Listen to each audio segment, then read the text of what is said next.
SuperToys Last All Summer Long by Brian Aldiss. In Mrs. Swinton's garden, it was always summer. The lovely almond trees stood about it in perpetual leaf. Monica Swinton plucked a saffron-colored rose and showed it to David. "Isn't it lovely?" she said. David looked up at her and grinned without replying. Seizing the flower, he ran with it across the lawn and disappeared behind the kennel where the motivator crouched, ready to cut or sweep or roll when the moment dictated. She stood alone on her impeccable plastic gravel path. She had tried to love him. When she made up her mind to follow the boy, she found him in the courtyard, floating the rose in his paddling pool. He stood in the pool engrossed, still wearing his sandals. "David, darling, do you have to be so awful? Come in at once and change your shoes and socks." He went with her without protest into the house, his dark head bobbing at the level of her waist. At the age of 3, he showed no fear of the ultrasonic dryer in the kitchen. But before his mother could reach for a pair of slippers, he wriggled away and was gone into the silence of the house. He would probably be looking for Teddy. Monica Swinton, 29, of graceful shape and lambent eye, went and sat in her living room, arranging her limbs with taste. She began by sitting and thinking. Soon she was just sitting. Time waited on her shoulder with the maniac sloth it reserves for children the insane and wives whose husbands are away improving the world. Almost by reflex, she reached out and changed the wavelength of her windows. The garden faded. In its place, the city center rose by her left hand, full of crowding people, blowboats, and buildings. But she kept the sound down. She remained alone. An overcrowded world is the ideal place in which to be lonely. The directors of Synthank were eating an enormous luncheon to celebrate the launching of their new product. Some of them wore the plastic face masks popular at the time. All were elegantly slender, despite the food and drink they too were putting away. An earlier and less sophisticated generation would have regarded them as beautiful people apart from their eyes. Henry Swinton, managing director of Synthank, was about to make a speech. "I'm sorry your wife couldn't be with us to hear you," his neighbor said. "Monica prefers to stay at home thinking beautiful thoughts," said Swinton, maintaining a smile. "One would expect such a beautiful woman to have beautiful thoughts," said the neighbor. "Take your mind off my wife, you bastard," thought Swinton, still smiling. He rose to make his speech amid applause. After a couple of jokes, he said, "Today marks a real breakthrough for the company. It is now almost 10 years since we put our first synthetic life forms on the world market. You all know what a success they have been, particularly the miniature dinosaurs, but none of them had intelligence. It seems like a paradox that in this day and age we can create life, but not intelligence. Our first selling line, the Crosswell tape, sells best of all and is the most stupid of all. Everyone laughed. Though 3/4 of the overcrowded world are starving, we are lucky here to have more than enough, thanks to population control.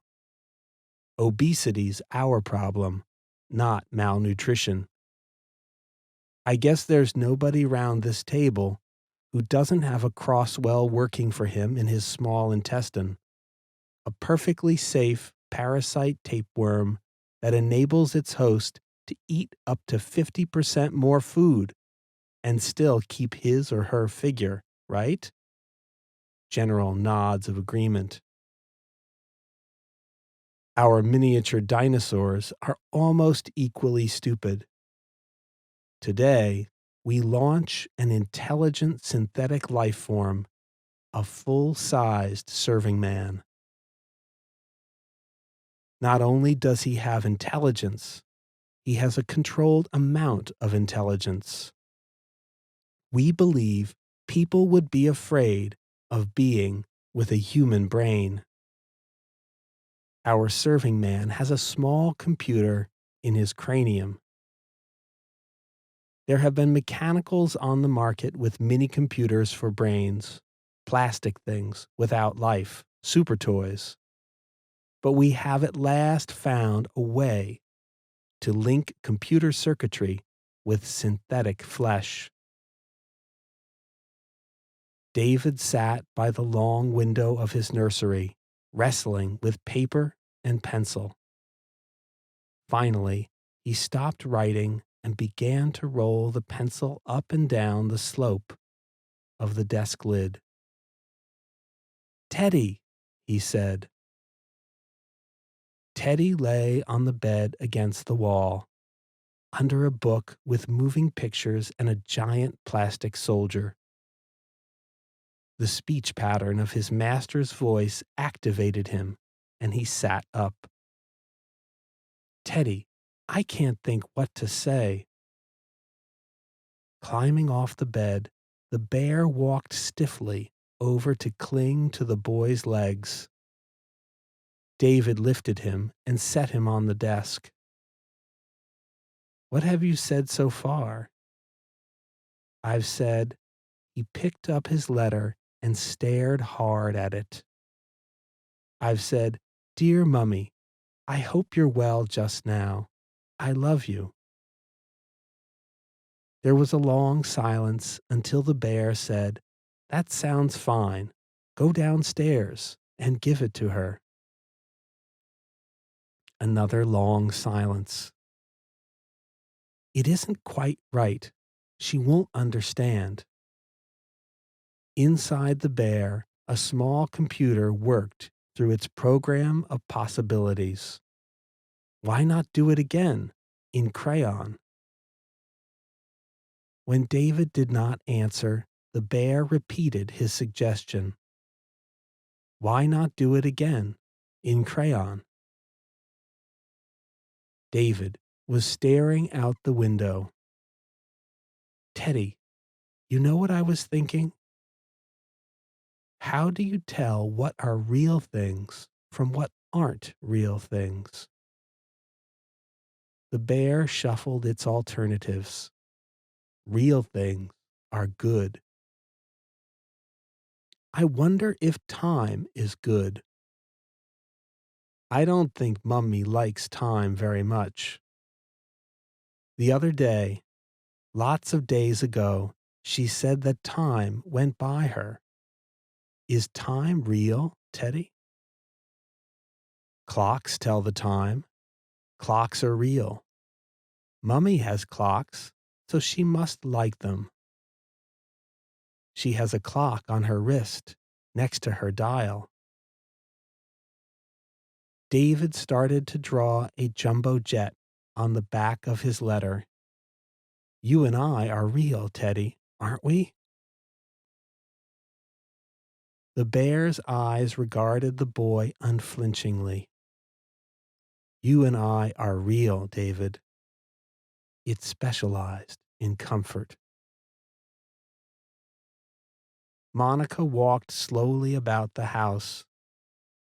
It was almost time for the afternoon post to come over the wire. She punched the post office number on the dial on her wrist, but nothing came through. A few minutes more.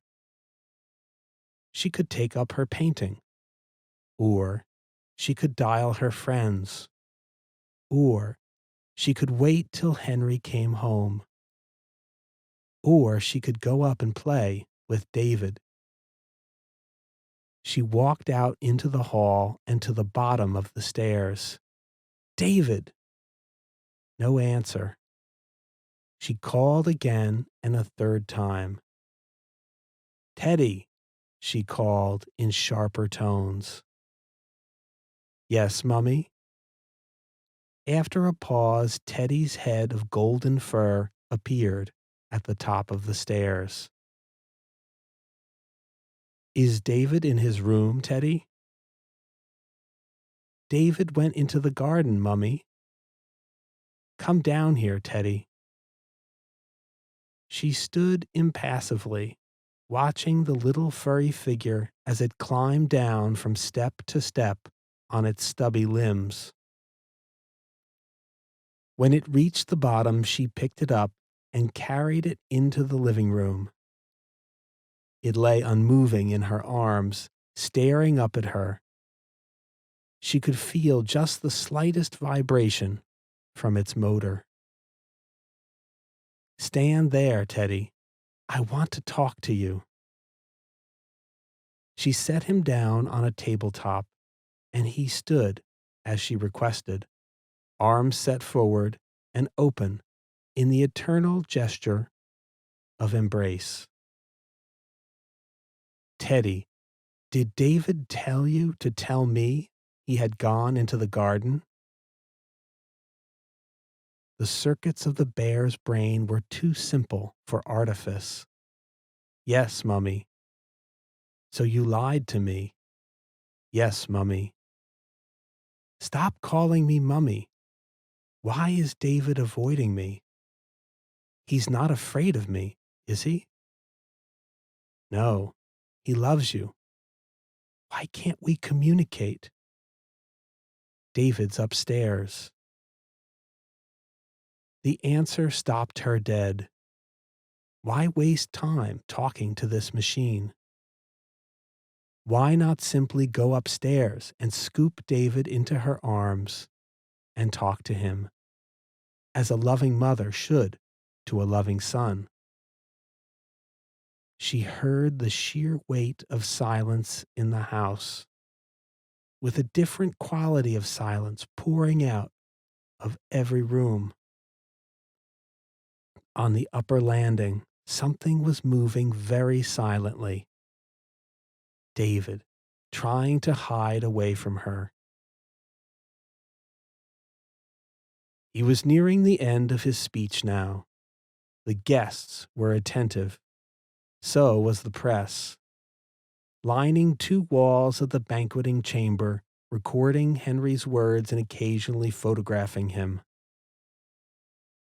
Our serving man will be, in many senses, a product of the computer. Without computers, we could never have worked through the sophisticated biochemics that go into synthetic flesh. The serving man will also be an extension of the computer, for he will contain a computer in his own head, a micro-miniaturized computer capable of dealing with almost any situation he may encounter in the home. With reservations, of course. Laughter at this. Many of those present knew the heated debate that had engulfed the Synthank boardroom before the decision had finally been taken to leave the serving man neuter under his flawless uniform. Amid all the triumphs of our civilization, yes, and amid the crushing problem of overpopulation too, it is sad to reflect how many millions of people suffer from increasing loneliness and isolation. Our serving man will be a boon to them. He will always answer, and the most vapid conversation cannot bore him. For the future, we plan more models, male and female, some of them without the limitations of this first one, I promise you, of more advanced design, true bioelectronic beings. Not only will they possess their own computer, capable of individual programming, they will be linked to the World Data Network. Thus, everyone will be able to enjoy the equivalent of an Einstein in their own homes. Personal isolation will then be banished forever. He sat down to enthusiastic applause. Even the synthetic surfing man, sitting at the table dressed in an unostentatious suit, applauded with gusto. Dragging his satchel, David crept round the side of the house. He climbed onto the ornamental seat under the living room window and peeped cautiously in. His mother stood in the middle of the room. Her face was blank. Its lack of expression scared him. He watched, fascinated. He did not move. She did not move.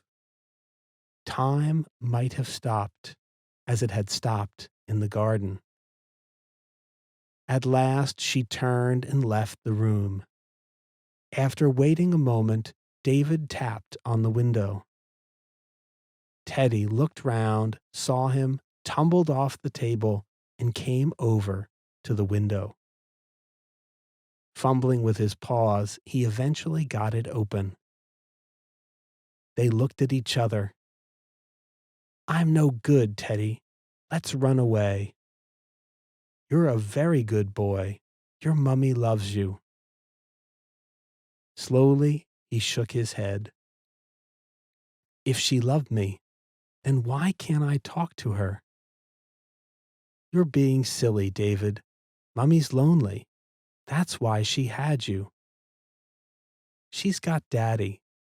I got nobody, 'cept you, and I'm lonely." Teddy gave him a friendly cuff over the head. "If you feel so bad, you'd better go to the psychiatrist again."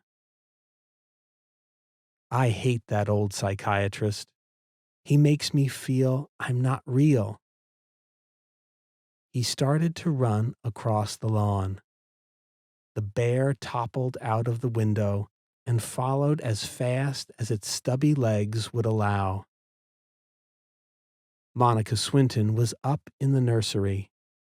She called to her son once and then stood there, undecided.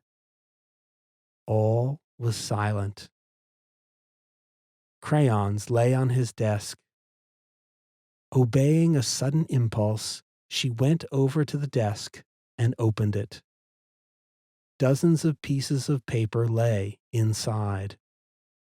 Many of them were written in crayon in David's clumsy writing, with each letter picked out in a color different from the letter preceding it.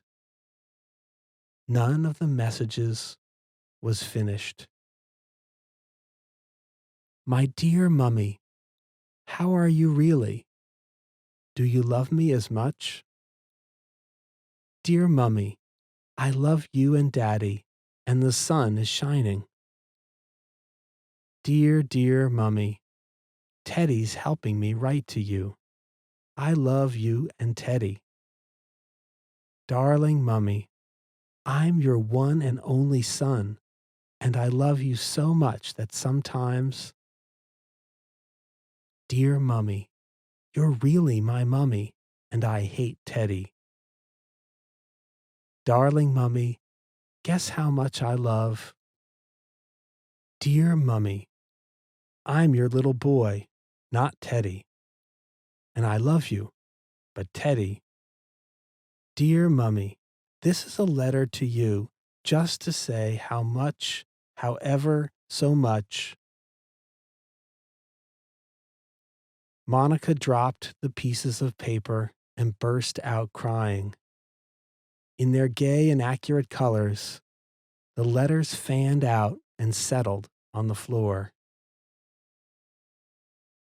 Henry Swinton caught the express home in high spirits and occasionally said a word to the synthetic serving man he was taking home with him. The serving man answered politely and punctually, although his answers were not always relevant by human standards. The Swintons lived in one of the ritziest city blocks, half a kilometer above the ground. Embedded in other apartments, their apartment had no windows to the outside. Nobody wanted to see the overcrowded external world. Henry unlocked the door with his retina pattern scanner and walked in, followed by the serving man. At once, Henry was surrounded by the friendly illusion of gardens set in an eternal summer. It was amazing what hologram could do to create huge mirages in small places. Behind its roses and wisteria stood their house. The deception was complete. A Georgian mansion appeared to welcome him. "How do you like it?" he asked the serving man. "Roses occasionally suffer from black spot. These roses are guaranteed free from any imperfections.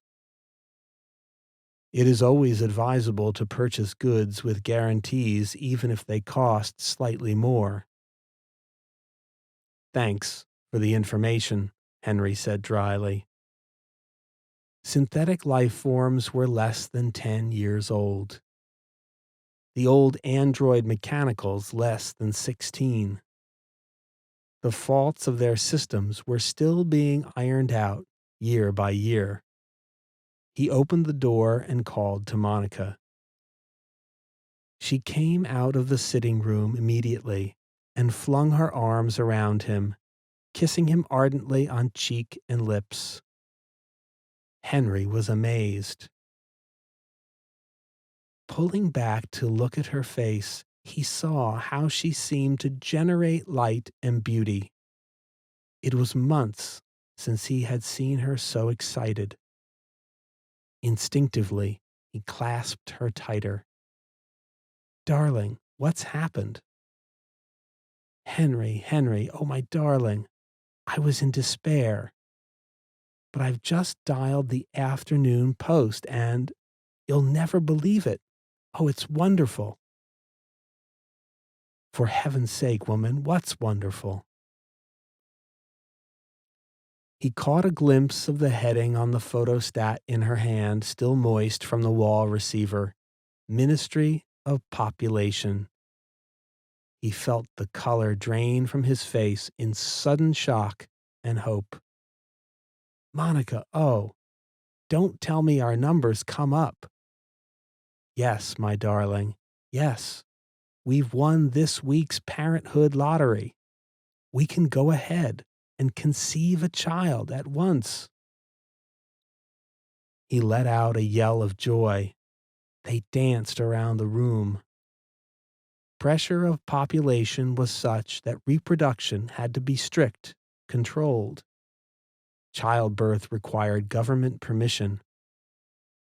For this moment they had waited 4 years. Incoherently they cried their delight. They paused at last, gasping, and stood in the middle of the room to laugh at each other's happiness. When she had come down from the nursery, Monica had de-opaqued the windows, so that now they revealed the vista of garden beyond. Artificial sunlight was growing long and golden across the lawn, and David and Teddy were staring through the window at them. Seeing their faces, Henry and his wife grew serious. "What do we do about them?" Henry asked. "Teddy's no trouble. He works well." "Is David malfunctioning?" "His verbal communication center is still giving trouble. I think he'll have to go back to the factory again." "Okay, we'll see how he does before the baby's born. Which reminds me, I have a surprise for you. Help, just when help is needed. Come into the hall and see what I've got." As the two adults disappeared from the room, Boy and Bear sat down beneath the standard roses. "Teddy, I suppose Mummy and Daddy are real, aren't they?" Teddy said, "You ask such silly questions, David. Nobody knows what real really means. Let's go indoors. First, I'm going to have another rose." Plucking a bright pink flower, he carried it with him into the house. It could lie on the pillow as he went to sleep. Its beauty and softness reminded him of Mummy. The end.